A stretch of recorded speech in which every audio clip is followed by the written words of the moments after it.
अगर कोई व्यक्ति सुसाइड कर ले और सुसाइड करने से पहले वो सुसाइड नोट लिखे और सुसाइड नोट में अपने सुसाइड के लिए किसी व्यक्ति को जिम्मेदार बताते हुए उसका नाम लिख दे, तो क्या सिर्फ सुसाइड नोट में नाम लिखने के बेसिस पर उस व्यक्ति को दोषी ठहराया जा सकता है?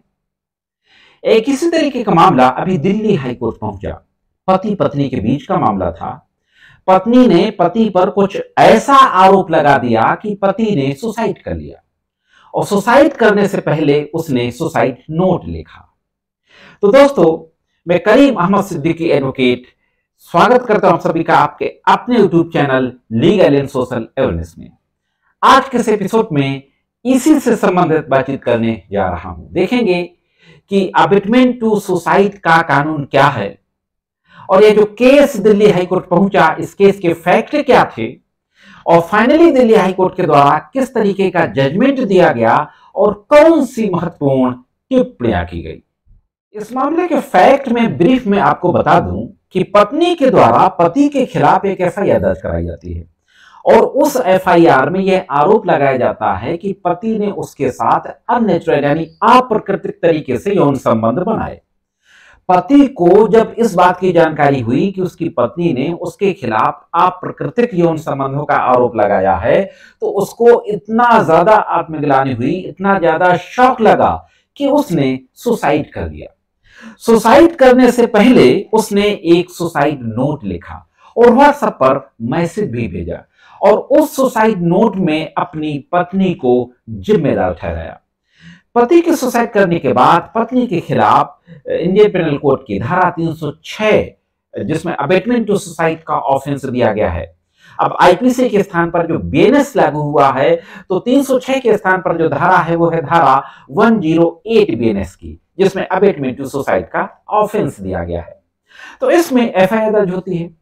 एफआईआर दर्ज होने के बाद पत्नी बेल एप्लीकेशन अप्लाई करती है और दिल्ली हाईकोर्ट के समक्ष ये बेल जाती है। बेल की सुनवाई दिल्ली हाईकोर्ट के द्वारा की जा रही थी।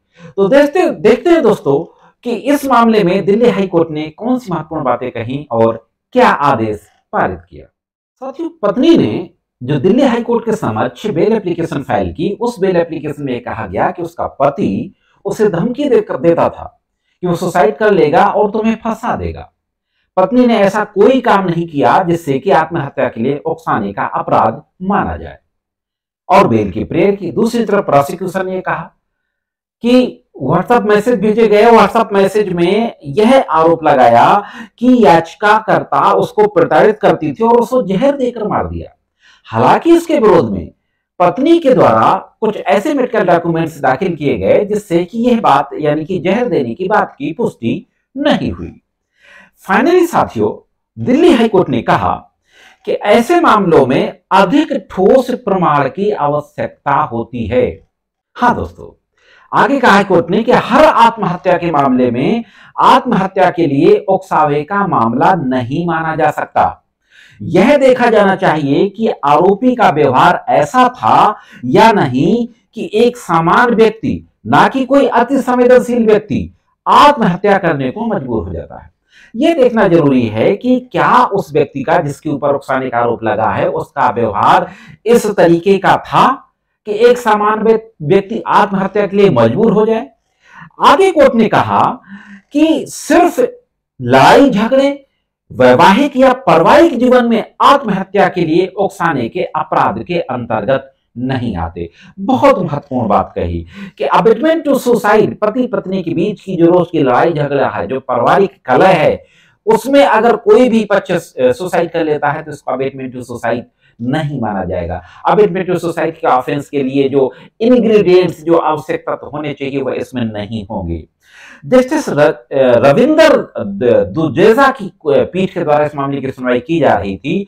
उन्होंने कहा कि आत्महत्या के लिए उकसावे का अपराध तभी बनता है जब किसी व्यक्ति को अपराध करने के लिए उकसाया जाए या उससे साजिश रची जाए या उसे जानबूझकर मदद दी जाए।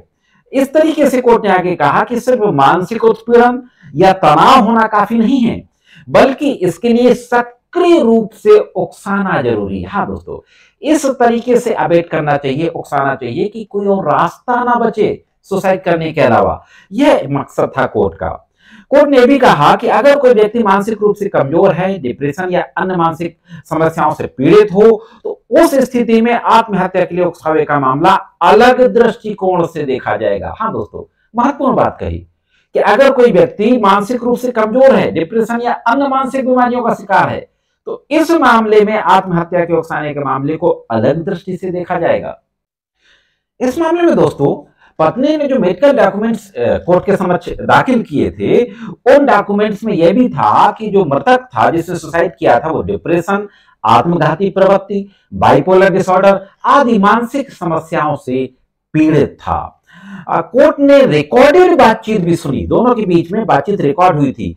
रिकॉर्डेड बातचीत में मृतक ने याचिकाकर्ताओं के खिलाफ बेहद अपमानजनक भाषा का इस्तेमाल किया था और फंसाने की धमकी दी थी। सीधी सी बात है कि पति ने जो अपनी पत्नी से मरने से पहले, सुसाइड से पहले जो बातचीत की थी, जिसको पत्नी ने रिकॉर्ड कर दिया था, उसमें जाहिर है कि अपनी पत्नी के खिलाफ उसने अपमानजनक भाषा का इस्तेमाल किया होगा, जैसा कि ऑर्डर में कहा जा रहा है, और जान से मतलब सुसाइड करने की धमकी भी दी थी। फाइनली कोर्ट ने उसको अबेटमेंट टू सुसाइड का दोषी नहीं माना और जमानत पर छोड़े जाने का आदेश पारित कर दिया। यह केस था साथियों अंश जिंदल बनाम राज वर्सेज अन्य संबंधित मामले। पूरी डिटेल आपकी स्क्रीन पे है। दोस्तों, जानकारी कैसी लगी कमेंट्स करके जरूर बताएं। चैनल में नए हो, वीडियो को पहली बार देख रहे हो तो चैनल को सब्सक्राइब करके घंटी के बटन को दबाकर ऑल पे जरूर सेट कर दें।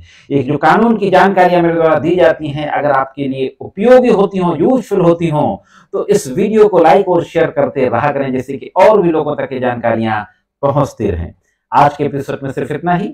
मिलते हैं किसी अन्य एपिसोड में कानून की कुछ अन्य जानकारियों के साथ। तब तक महत्वपूर्ण कानूनी जानकारियों के लिए देखते रहें लीगल एंड सोशल अवेयरनेस।